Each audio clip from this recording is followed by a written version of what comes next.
The waterlogged kiln Alara Vance bought for $400, the last of her savings, contained a secret worth nearly $500 million. But unlocking it would cost her something far more valuable than money. Before we uncover what was hidden inside, take a moment to subscribe to this channel for more stories that remind us of the hidden value and overlooked things.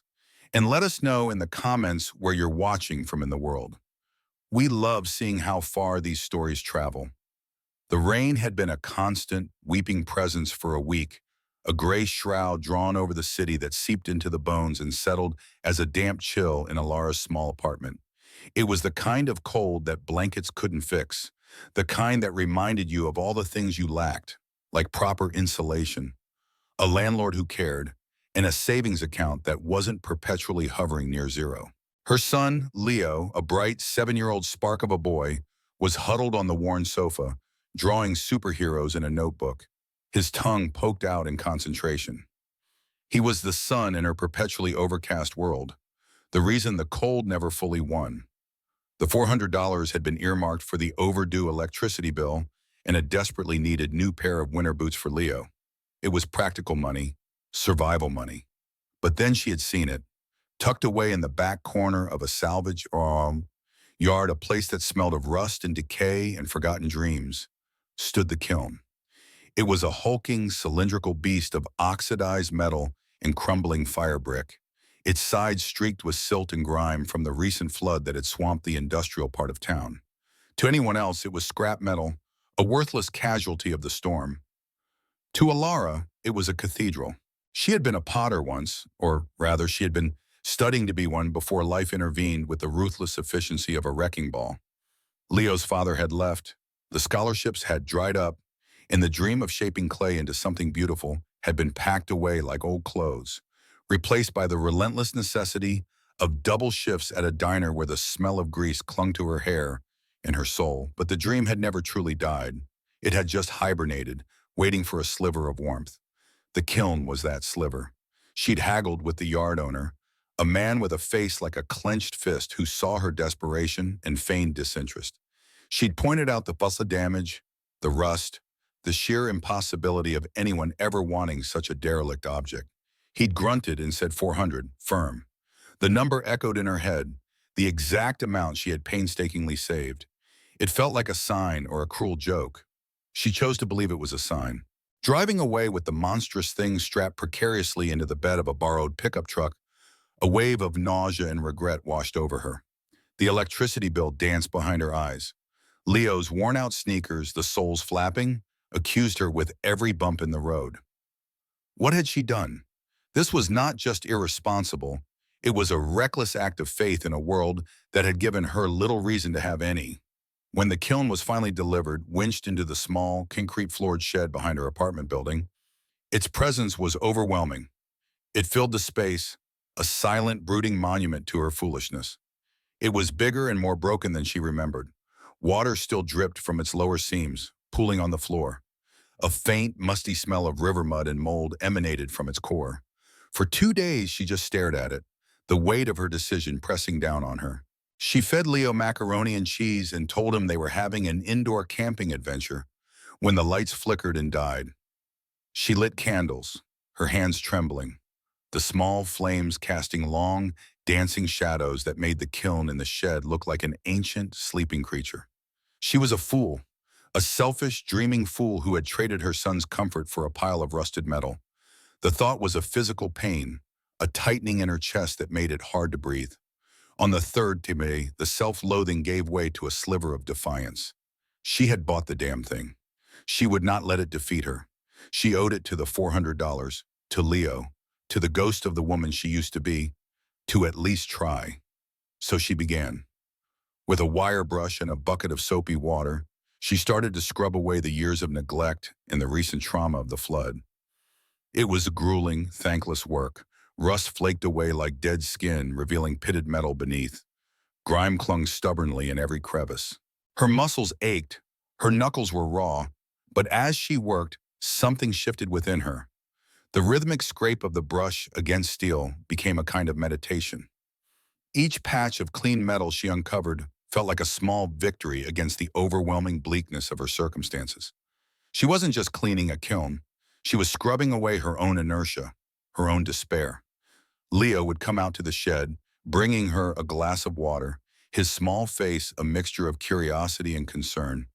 "Is it a spaceship, Mama?" he'd asked, his eyes wide. She'd smiled, a genuine smile that felt foreign on her face. "No, baby, it's a box for fire. We're going to make beautiful things with it." He didn't understand, but he saw the light returning to her eyes, and that was enough for him. He sat on a small stool, drawing his superheroes, providing a quiet, steady presence that fueled her more than any food could have. The dream was slowly, painfully reawakening. The exterior was a battle, but the interior was a delicate surgery. The fire bricks that lined the chamber were swollen and cracked from the water. Some were loose, shifting under the slightest pressure. Alora knew that if the kiln was ever to hold heat again, to perform its magical transformation of soft clay into hard ceramic, every single brick had to be perfect. She worked with a trowel and a soft brush, carefully prying out the damaged bricks, cleaning the mortar, assessing the integrity of the chamber walls. It was slow, meticulous work, a puzzle of interlocking pieces. The shed was cold, and her breath plumed in the air. But a different kind of warmth was building inside here, the warmth of purpose. She had a project, a mission. She wasn't just a waitress, a struggling mother, a victim of circumstance. She was a restorer, a creator. One afternoon, as the low winter sun cast long shadows across the concrete floor, her trowel slipped. It wedged itself deeper than she expected between two bricks near the base of the chamber. When she tried to pull it free, the brick next to it shifted, not just a little, but with a distinct hollow clunk. It pivoted inwards as if on a hidden hinge. Her heart hammered against her ribs. She paused, her hand hovering over the opening. It was probably nothing, a structural quirk, a broken support, but a current of strange energy, a hum of possibility, vibrated in the air. She set down her trowel, her hand suddenly unsteady. Taking a deep breath, she reached into the darkness and pushed the brick. It swung open silently, revealing a small, dark cavity within the thick wall of the kiln. It wasn't an accident of construction. It was a deliberate space, a hiding place. And inside, nestled in a bed of what looked like old, dried straw, was a small cylinder. It was made of lead, heavy and cool to the touch, its surface smooth and dark with age. The ends were sealed with thick, hardened wax, stamped with an intricate design she couldn't quite make out in the gloom. It was small, no bigger than her fist, but it felt impossibly heavy, dense with secrets. She lifted it out, her fingers trembling. The world outside the shed, the overdue bills, the cold apartment, the endless shifts, seemed to fall away, shrinking into an insignificant hum. In that moment, there was only the cold, damp shed, the hulking mass of the resurrected kiln, and this small, impossible object in her hand. It was a secret whispered from the past, a message left in the heart of a broken machine. She had spent her last $400 on a pile of junk, a foolish, desperate gamble. But as she held the lead cylinder, a new terrifying thought began to form, a thought so wild and audacious it felt like madness. Maybe it hadn't been a gamble at all. Maybe it had been an answer to a prayer she had long forgotten she'd made. The weight of it in her palm was the weight of the unknown, a future that had just cracked open, revealing a path she could never have imagined. Alara carried the lead cylinder back into the apartment as if it were a sleeping bird, her movements careful, deliberate. She placed it on the small kitchen table, its dark, dense form an alien object in the familiar landscape of her life. Leo was asleep on the sofa, his soft snores a comforting rhythm against the frantic drumming of her own heart. The apartment was quiet, steeped in the pale glow of a single street lamp filtering through the window. For a long time, she just looked at the cylinder, circling the table, her mind racing. What could it be? Old coins? Jewelry? Something valuable enough to be hidden so carefully, sealed against time and the elements inside the fiery heart of a kiln? The hope was a dangerous, seductive thing. A few $1,000s would change everything. It would mean a new apartment in a safer neighborhood, boots for Leo, a paid-up electricity bill, and maybe, just maybe, enough left over to buy clay and glazes. to finally fire up the kiln and bring her dream to life. But as she ran her thumb over the wax seal, tracing the intricate pattern, a stylized letter V intertwined with a flame, a deeper, more unsettling feeling took root. This felt different. It felt older, more significant than a simple stash of cash. It felt like a story. With a kitchen knife, she carefully scraped at the edges of the hardened wax. It was brittle, flaking away in dark red crumbs. After several minutes of painstaking work, one of the end caps loosened. She twisted it, and it came free with a soft pop. A faint, dry smell like old paper and dust drifted out. Her hands were shaking so badly she had to set the cylinder down. Tipping it gently, she let the contents slide out onto the table. It wasn't gold, it wasn't jewels. It was a roll of vellum, yellowed with age, tied with a thin leather cord that disintegrated at her touch. And nestled within the scroll was a key. It was unlike any key she had ever seen. It was long and slender, made of a dark, non-tarnishing metal, possibly brass or bronze. Its head was ornate, fashioned into the same V and flame emblem from the wax seal, but its shaft was strangely smooth, without the familiar teeth of a modern key. Instead, the tip was a complex, multi-pronged shape, like a tiny, intricate gear. It was a work of art, a piece of masterful engineering from another time. She unrolled the vellum with trembling fingers. The paper was fragile, almost translucent in the dim light. On it, written in a beautiful looping script of faded brown ink, was a message. But it wasn't a letter she could read. It was a series of numbers, symbols, and what looked like astronomical charts, interspersed with phrases in a language she didn't recognize. It was a code. A wave of dizziness washed over her. This was not a quick solution to her problems. This was the beginning of a much larger, more bewildering mystery. The hope of a few $1,000s evaporated, replaced by a profound and intimidating sense of confusion. She had unearthed something she was not equipped to understand. Who would hide a code and a strange key inside a kiln? And why? She spent the rest of the night staring at the vellum, trying to will it into making sense. The numbers seemed to swim before her eyes. The symbols were elegant but meaningless. She felt a growing sense of frustration, a feeling of being on the brink of a monumental discovery, but lacking the tools to make it. By dawn, exhaustion had set in, but so had a new resolve. This was a puzzle, and she had to find someone who could help her solve it. Her old life, the one of diner shifts and quiet desperation, already felt a lifetime away. She had stepped through a door she didn't even know was there.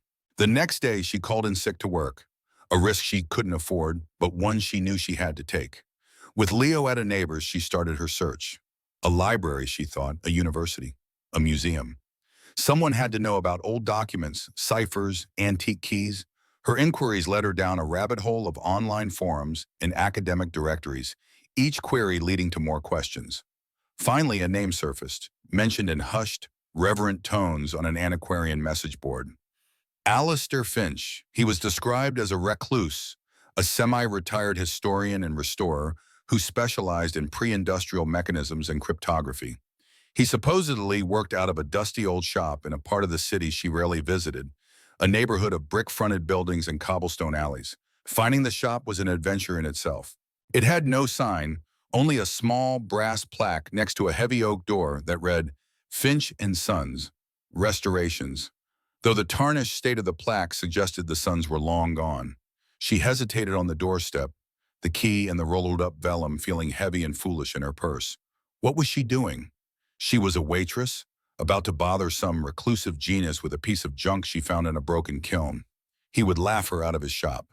But the thought of Leo's worn-out shoes, of the darkness in her apartment, pushed her forward. She knocked. After a long silence, the door creaked open a few inches, and a pair of sharp, intelligent eyes peered out from a deeply lined face. "We're not open to the public," a gruff voice stated. I was told you might be able to help me," Ilara stammered, her voice smaller than she intended. "I have something, an old document, and a key." The eyes narrowed with suspicion. "I am not an appraiser." "I don't want it appraised," she said, her voice gaining a bit of strength. "I want it understood." The phrase hung in the air between them. It was the right thing to say. After a moment, the door swung open. "Come in," Alistair Finch said. his voice laced with a reluctant curiosity. "Show me what you have." The shop was a wonderland of controlled chaos, smelling of wood polish, old leather, and machine oil. Clocks ticked out of sync, their pendulums swinging like a scattered flock of birds.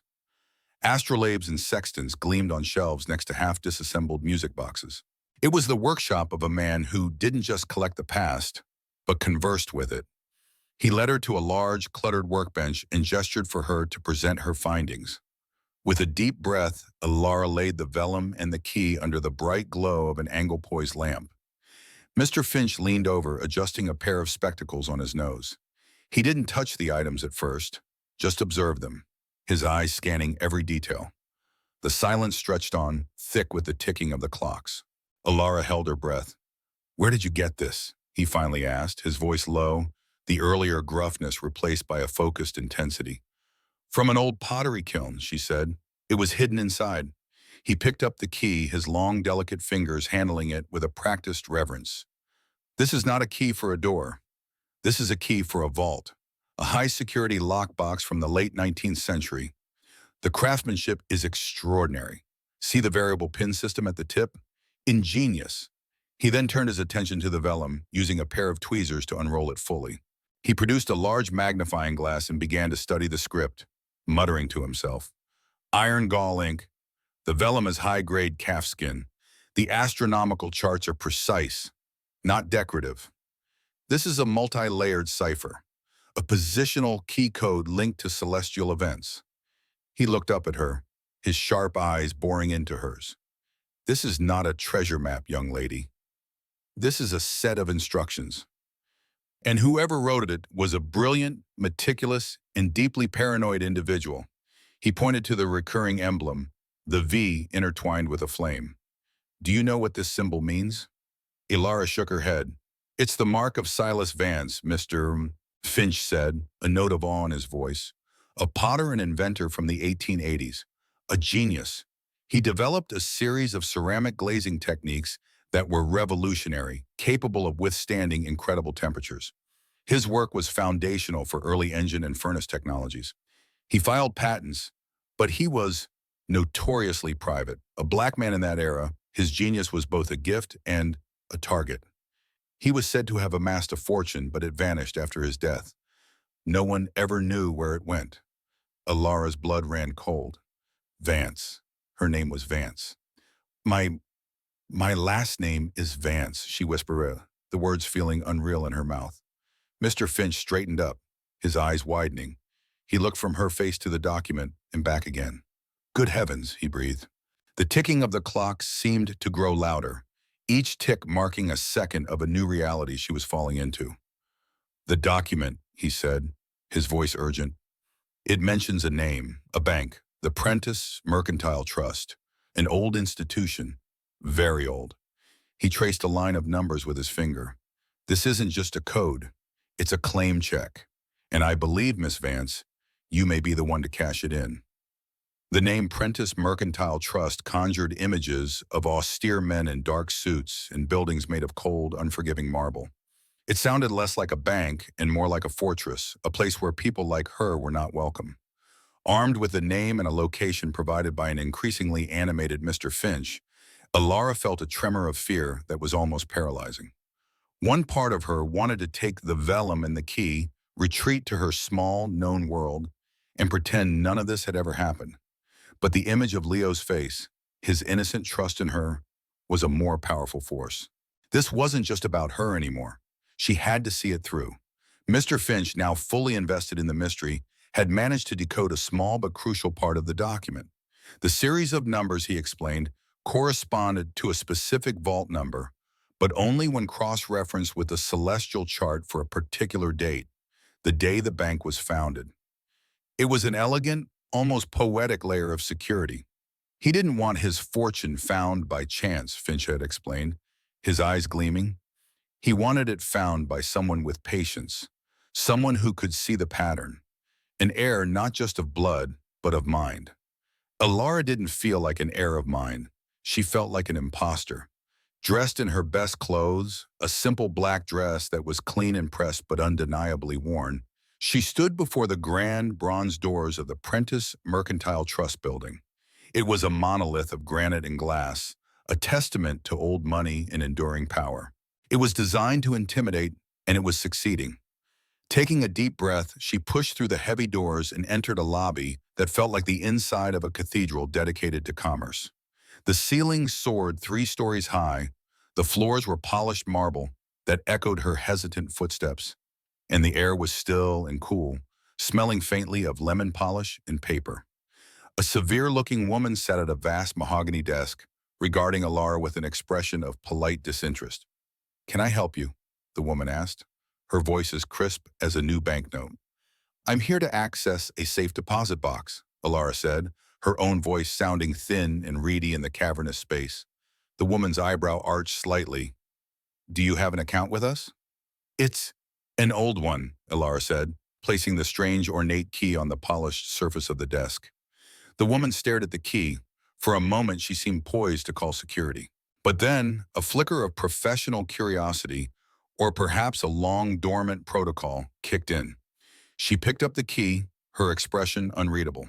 She examined it, turned it over, and then, without a word, she picked up a telephone and spoke in a low, hushed voice. A few minutes later, a man in a perfectly tailored gray suit emerged from a paneled office. He was older, with silver hair and a weary but authoritative air. He introduced himself as Mr. Davies, the branch manager. He looked at Alara, then at the key, and a deep frown creased his forehead. "This is highly irregular," he said, his tone suggesting she was a profound inconvenience. "This type of vault hasn't been in active use for nearly a century. May I ask how you came to be in possession of this key?" "It was left to me," Alara said simply, deciding that the story of the flooded kiln was too much to explain. She handed him the vellum, carefully protected in a plastic sleeve Mr. Finch had given her. Davies took it, his eyes scanning the coded script. He recognized the Prentice seal, and his demeanor shifted from irritation to cautious intrigue. "Follow me," he said, and led her away from the public area, through a series of corridors, and finally to a massive, circular steel door, the kind she had only seen in movies. The air grew colder. The silence became absolute. Davies, along with another bank employee who acted as a silent witness, operated a series of wheels and levers. With a deep, groaning sound of metal on metal, the great doors swung open, revealing a wall of gleaming steel boxes.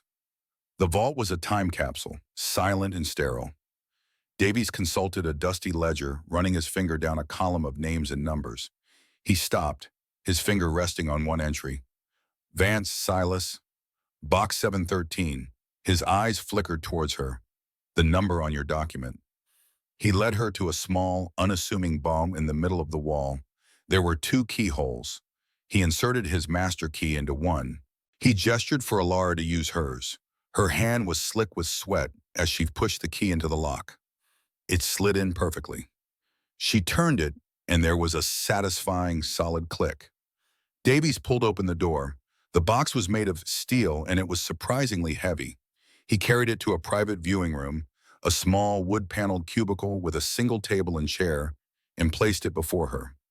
"You may take as long as you need," he said, his professional mask firmly in place, though she could see the curiosity burning in his eyes.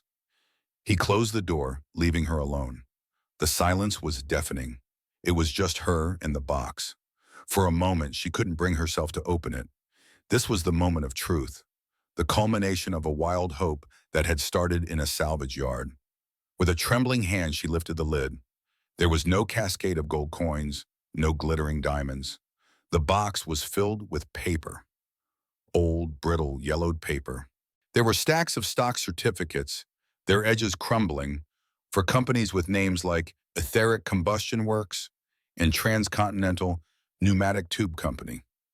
There was a thick deed, bound in leather, for a tract of land in a part of the country that was now a sprawling metropolis.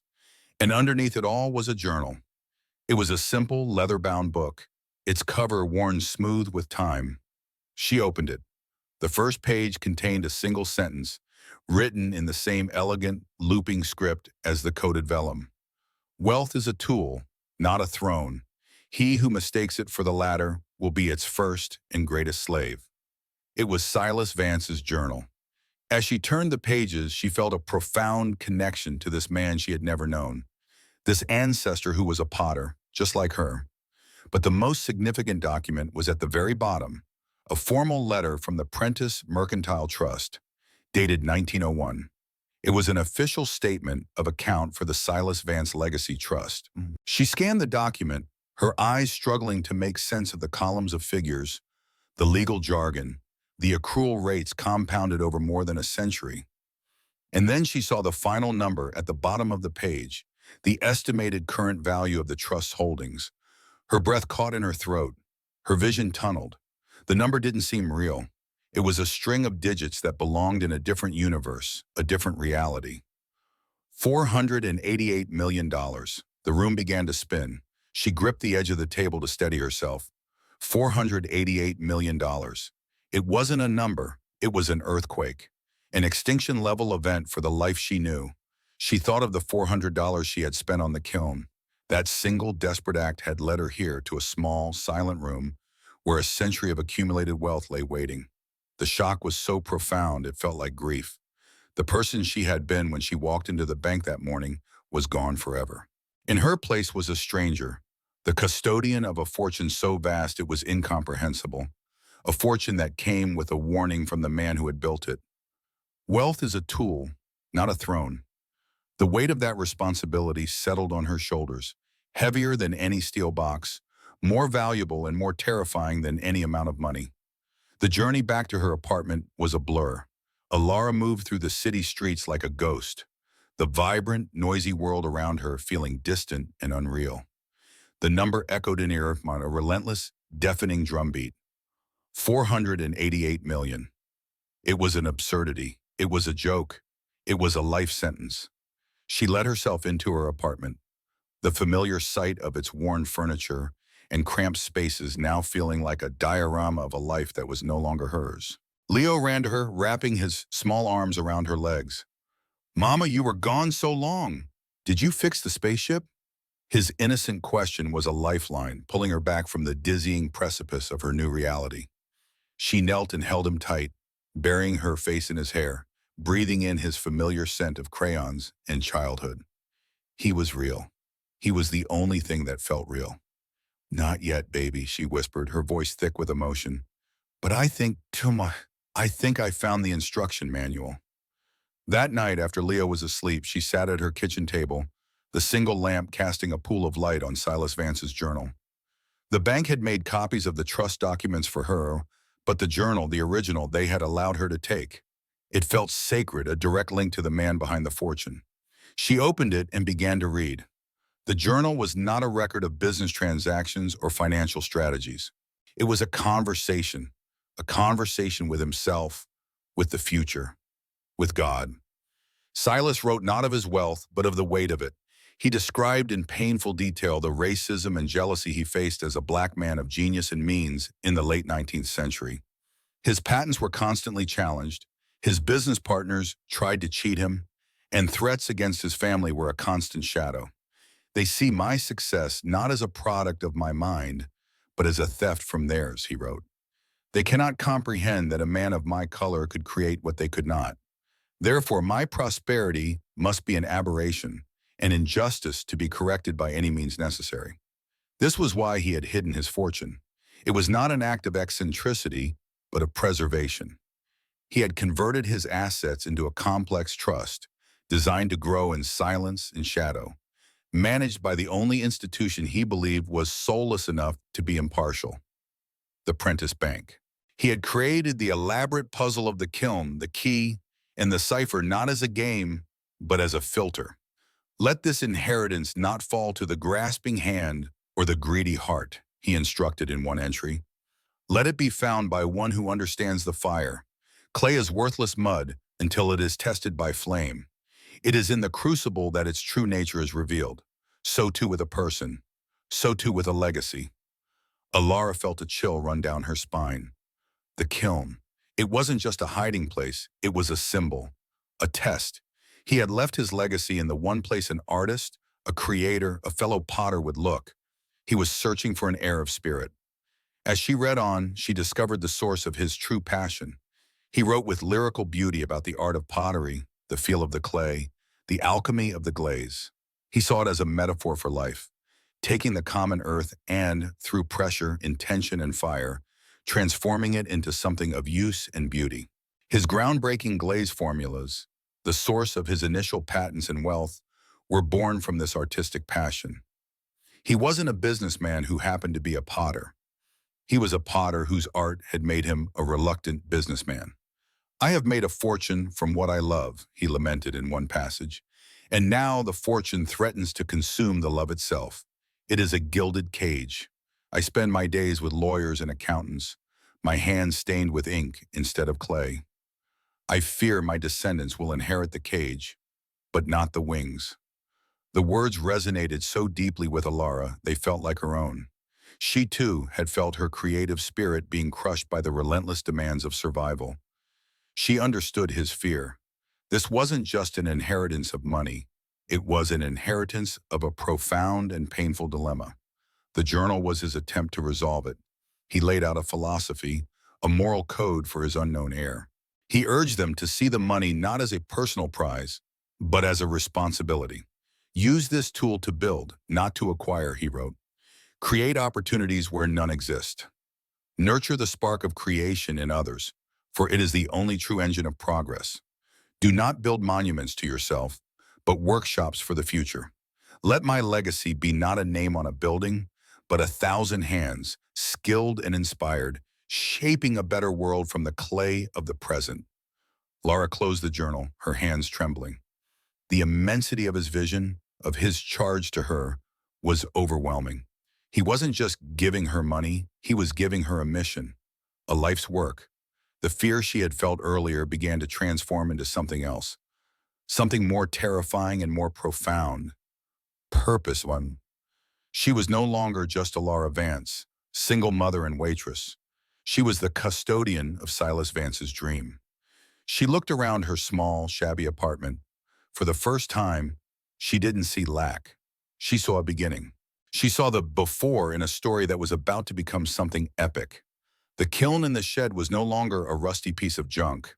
It was an altar, a crucible where her old life had been burned away, leaving something new, something stronger in its place. The weight on her shoulders was still there, immense and crushing. But now it felt less like a burden and more like a mantle. She had been chosen, not by chance, but by a shared spirit that transcended time, a spirit that understood the fire, and she knew with a certainty that settled deep in her bones that she would not fail him. The first step, however, was terrifyingly practical. She had to claim the trust. She had to step out of the shadows and formally announce herself to the world. And she knew from Silas's own words that the moment she did, she would become a target. The world he had hidden from was still out there, and it was about to learn her name. The process of formally claiming the trust was like wading through a river of molasses. It involved lawyers, probate courts, and an endless mountain of paperwork designed to verify her identity and her lineage. Mr. Davies at the bank, now treating her with a kind of awestruck reverence, connected her with the trust's legal team, a prestigious firm called Sterling and Croft. They were polite, efficient, and utterly devoid of warmth. To them, she was not the fulfillment of a century-old legacy. She was case file number 713B. As the legal gears began to turn, the inevitable happened. The story leaked. It started as a whisper in the financial pages, a dormant trust of colossal value being activated, and then it exploded. Waitress inherits $500 million lost fortune. The headlines were sensational, incredulous. Her face was suddenly everywhere. Reporters camped outside her apartment building. News helicopters buzzed overhead. Her quiet, anonymous life was shattered into a million pieces. She became a public spectacle, a modern-day fairy tale princess. But with the fairy tale came the villains. Almost immediately, a challenge was filed. A powerful law firm representing a previously unknown branch of the Vance family emerged from the woodwork. These were the descendants of Silas's estranged brother, a man who, according to the journal, had scorned Silas for his unseemly trade as a potter and had tried to have him declared mentally incompetent to gain control of his patents. This branch of the family had thrived, building their own considerable wealth in real estate and finance. They had whitewashed their history, erasing the memory of their brilliant, inconvenient ancestor. To them, Alara was an affront, a nobody, a usurper. Their legal filings were brutal. They painted her as an opportunistic grifter, a distant relative with a tenuous claim, wholly unsuited to manage such a significant estate. They argued that Silas, a man of great financial acumen, would have wanted his legacy stewarded by those with proven business sense, namely them. They hired private investigators to dig into her life, searching for any dirt they could find. They interviewed her disgruntled former boss at the diner. They questioned her neighbors. They tried to access her financial records. They were trying to break her, to prove she was unworthy.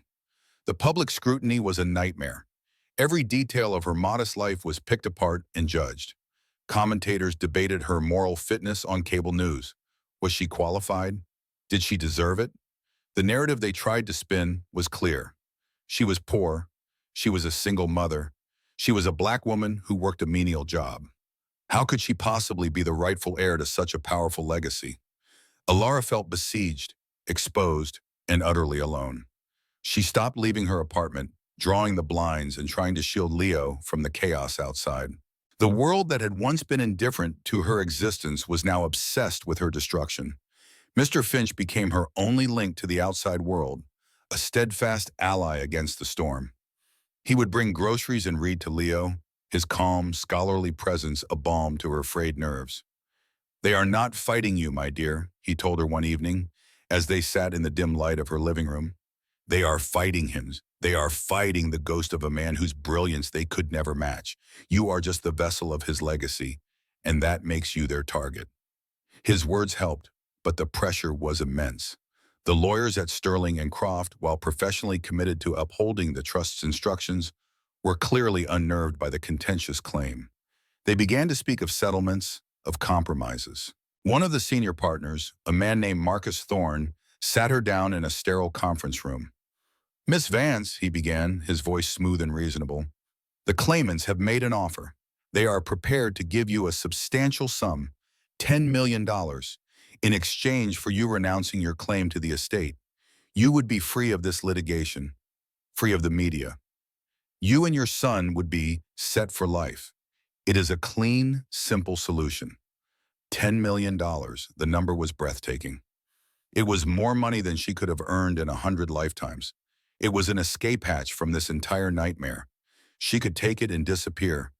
Buy a house, a beautiful house somewhere quiet where no one knew her name. Give Leo everything he ever wanted. She could even build her own small pottery studio, a private sanctuary. No more fighting, no more scrutiny, just peace and security. The temptation was a physical thing, a sweet, alluring poison. She thought of the fear she felt every time she looked out her window, the exhaustion that had settled into her bones. She could make it all stop. All she had to do was say yes. She looked at Thorne, at his expensive suit and his placid, persuasive face. He was offering her a golden cage, just as Silas had feared. A comfortable prison, built of money, cut off from the legacy, the purpose, the mission that had been entrusted to her. She thought of Silas's words in the journal. "He who mistakes the tool for a throne will be its first and greatest slave." Taking that 10 million would be choosing the throne. It would be an act of supreme comfort and supreme betrayal. She would be secure, but she would be a slave to her own fear. She would be abandoning the man who had reached across a century to find her. The struggle within her was titanic. The weary, frightened single mother who had spent her life worrying about overdue bills screamed at her to take the money. But another voice, a quieter, stronger voice that had been awakened by Silas's journal, urged her to stand her ground. It was the voice of the artist, the creator, the custodian. She looked Thorne directly in the eye. "My ancestor did not build a fortune so his legacy could be sold off to the highest bidder," she said, her voice shaking but clear. "He didn't hide it for a century so I could trade his life's work for a quiet life. The money is a tool. He gave me a blueprint for how to use it. I intend to follow his instructions." Thorne's mask of professional calm slipped for a fraction of a second. He looked surprised, perhaps even a little impressed. He had underestimated her. They all had. "The fight will be difficult," he warned, "and public. I know, Alara said, a strange sense of peace settling over her. But some things are worth fighting for. She walked out of that conference room a different woman. The fear was still there, but it no longer controlled her. She had been tested. She had been offered the gilded cage and had chosen the wings. She now understood what Silas meant. The crucible. Her crucible hadn't been fire. It had been fear, and she had walked through it. The fight was no longer a burden. It was an honor. She would fight for Silas. She would fight for Leo. She would fight for every forgotten genius, every artist who was told their work was unseemly. She was the heir, not just to the Vance fortune, but to the Vance spirit, and that was a legacy no one could buy. The decision to fight transformed Alara. The fear that had paralyzed her was replaced by a cold, hard resolve. She was no longer a victim of circumstance. She was a warrior defending her birthright. But she knew she couldn't do it alone. The lawyers at Sterling and Croft were competent but passionless. They were caretakers of the trust, not champions of its spirit. She needed someone who believed in the justice of her cause. It was Mr. Finch who made the introduction. "There is a young woman, right?" he said, Annalise Adebayo. "Her grandfather was a client of mine. She is a brilliant lawyer, but she has a fire in her that the big firms find disruptive. She sees the law not as a business, but as a moral instrument. She is exactly who you need." Annalise Adebayo's office was not in a high-rise tower. It was a small, second-floor walk-up above a bookstore, crammed with books and legal files that threatened to spill onto the floor. Annalise herself was a force of nature, sharp, energetic, with eyes that missed nothing. She listened intently as Alara told her the entire story, from the flooded kiln to the settlement offer. She read key passages from Silas's journal, her expression growing more focused with every word. When Alara finished, Annalise leaned back in her chair, a slow smile spreading across her face. "They're not just trying to take your money, Ms. Vance," she said, her voice humming with energy. "They're trying to erase your ancestor. They built their fortune on the back of a history they are now trying to disown. This isn't just a probate case. This is a battle for the soul of a family, for the historical record." "They have more money, more resources," Alara said quietly. "They'll bury us." "Let them try," Annalise countered, her eyes flashing. "They have money.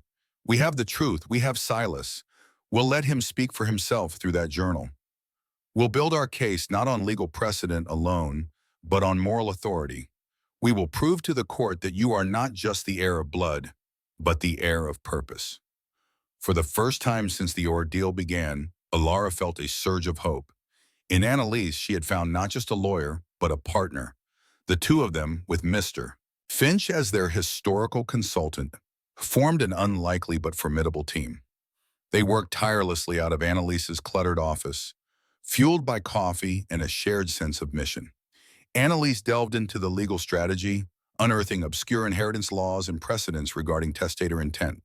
Mr. Finch meticulously authenticated every page of the journal and began researching the history of the rival Vance branch, uncovering a pattern of ruthless business dealings and a clear historical effort to distance themselves from their Potter relative. Ilara's role was to immerse herself in Silas. She read his journal over and over until his voice felt like her own. She studied his notes on glazes, his sketches of kiln designs, his philosophies on art and life. She began to understand him, to feel the same passion that drove him. He was no longer a ghost. He was her mentor, her guide. The legal battle was grueling. The other side's lawyers were masters of delay tactics and character assassination. In depositions, they were merciless, questioning Alara about every aspect of her life. They brought up her financial struggles, her single motherhood, her lack of a college degree. They tried to portray her as naive and incompetent, a pawn being manipulated by her lawyer. But Alara held her ground. Armed with Silas's words and Annalise's coaching, she answered their questions with a quiet dignity that they could not shake. "My financial struggles do not define my character," she stated calmly during one particularly brutal session. "They have taught me the value of what truly matters. My ancestor built his fortune from mud and fire. He understood that value is created through work and passion, not just inherited. I understand that better than my cousins ever will." The tide began to turn, slowly but surely. Annalise was masterful in the courtroom, using the rival family's own history against them.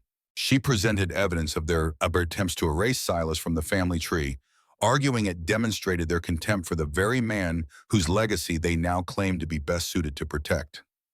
The centerpiece of their case was the journal. Annalise had enlargements of key passages made, and she read them aloud to the court, her voice ringing with conviction. Silas's powerful words echoed in the silent courtroom, a voice from the past demanding justice in the present. Let my legacy be not a name on a building, but 1,000 hands skilled and inspired.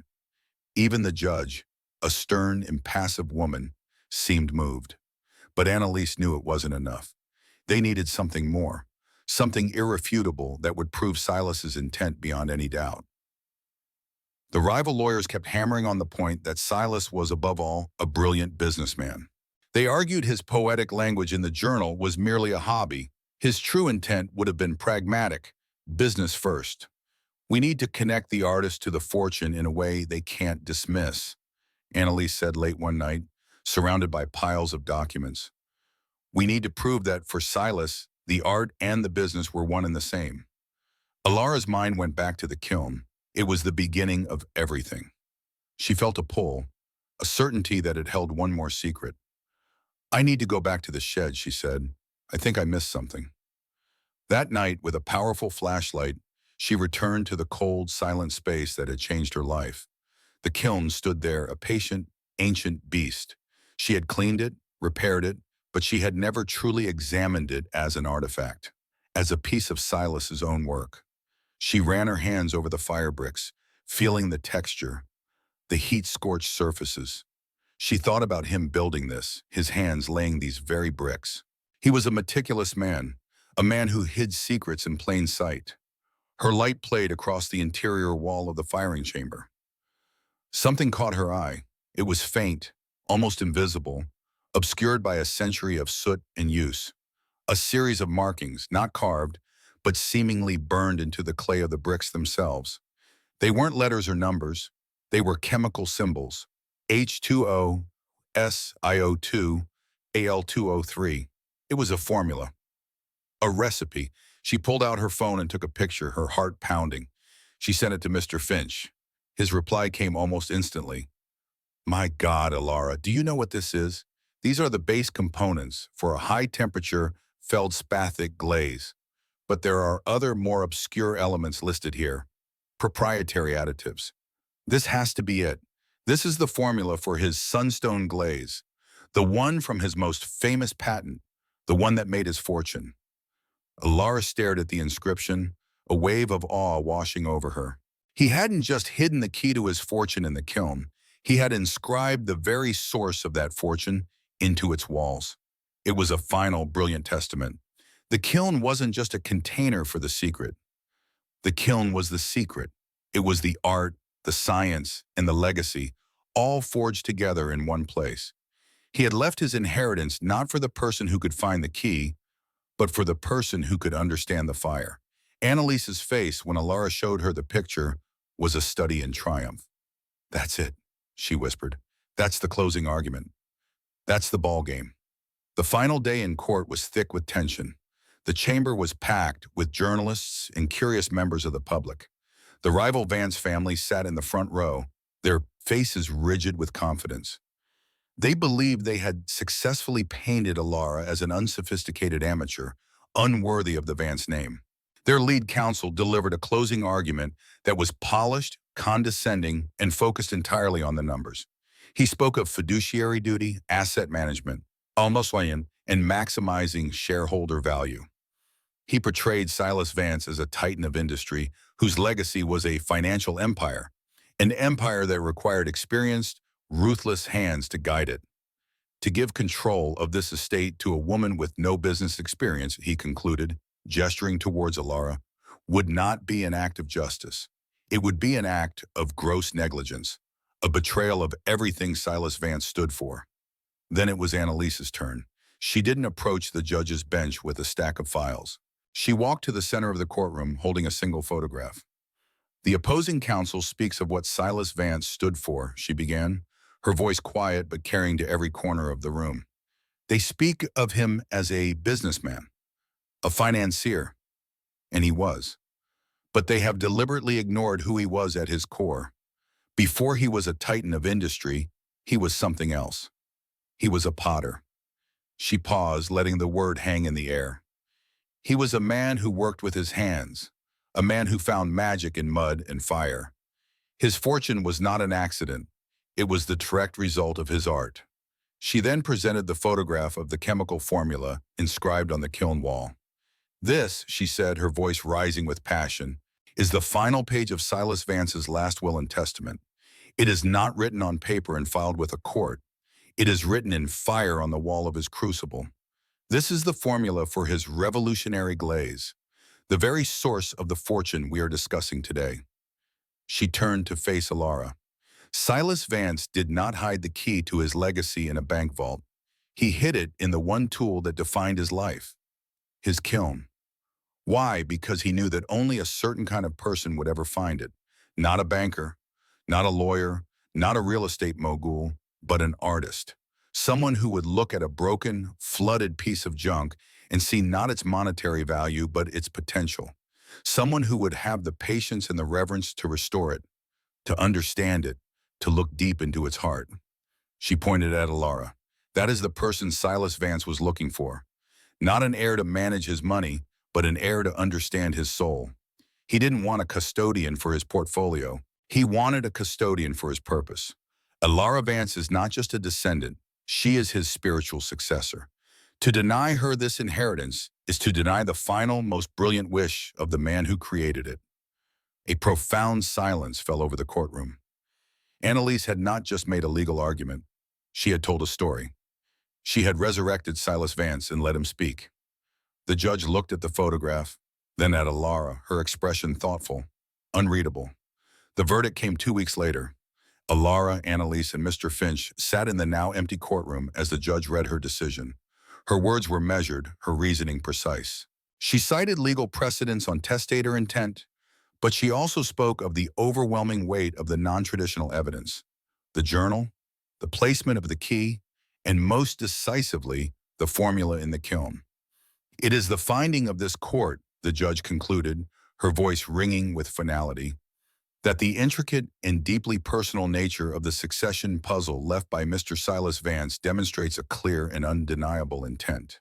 He wished for his estate to pass not to the most financially astute of his bloodline, but to the one who shared his artistic spirit. The court therefore recognizes Ms. Alara Vance as the sole and rightful heir to the Silas Vance Legacy Trust. It was over. A wave of stunned silence, then a quiet sob broke from Alara. Annalise gripped her hand, her own eyes shining with tears. Mr. Finch simply smiled, a deep, satisfied smile. Outside the courthouse, they were mobbed by the press, but this time the tone was different. The questions were not of her worthiness, but of her plans. Alara, standing on the steps, looked into the sea of cameras, no longer afraid. "This was never my money," she said, her voice clear and steady. "It belongs to a legacy. My great-great-grandfather, Silas Vance, believed that wealth should be a tool to build, not a throne to sit on. He wanted to create opportunities for those who are so often overlooked. That is what I am going to do." The months that followed were a whirlwind of transformation. Alara did not buy a mansion or a fleet of luxury cars. Her first act was to move herself and Leo into a modest but comfortable house in a quiet, safe neighborhood. It had a big backyard and, most importantly, a large, airy garage that would become her new studio. Her second act was to establish the Vance Foundation, a nonprofit organization with a mission statement taken directly from Silas's journal, to nurture the spark of creation and build workshops for the future. With a board of directors that included Annalise and Mr. Finch, the foundation began its work. It funded scholarships for art students from low-income backgrounds. It provided grants to restore historic buildings in neglected communities, turning them into vibrant art centers. It created a program to support Black inventors and entrepreneurs, giving them the resources and mentorship that Silas had been denied. Alara became a figure of quiet strength and moral clarity. She avoided the spotlight, preferring to let the foundation's work speak for itself. Her life was not one of glamorous parties, but of board meetings, site visits to community projects, and long, peaceful hours in her studio. The kiln, Silas's kiln, had been painstakingly moved and restored to perfect working condition. It sat in the center of her new studio, the heart of her new life. The final scene of her old life's chapter was not a ribbon cutting or a press conference. It was a quiet evening in her studio. The Vance Foundation was running smoothly. Leo was thriving in his new school. And for the first time in her adult life, Ilara felt a sense of profound peace. She placed a simple, unadorned clay pot, the first thing she had thrown on her new wheel, into the kiln. With Leo watching, his small face illuminated by the glow, she sealed the door and ignited the flame. As the temperature began to rise, she placed her hand on the warm metal exterior of the kiln. She thought of Silas, of his journey, of the incredible, improbable path that had led her here. She was not the master of a $500 million fortune. She was a potter, a creator, a mother. She was a woman who had been tested in her own crucible and had emerged stronger, truer. The money had not defined her. The legacy had. And as the fire roared within the kiln, transforming humble clay into something lasting and beautiful, she knew her work had just begun. She was not just preserving a legacy, she was building one, shaping it with her own two hands, ready for the generations to come.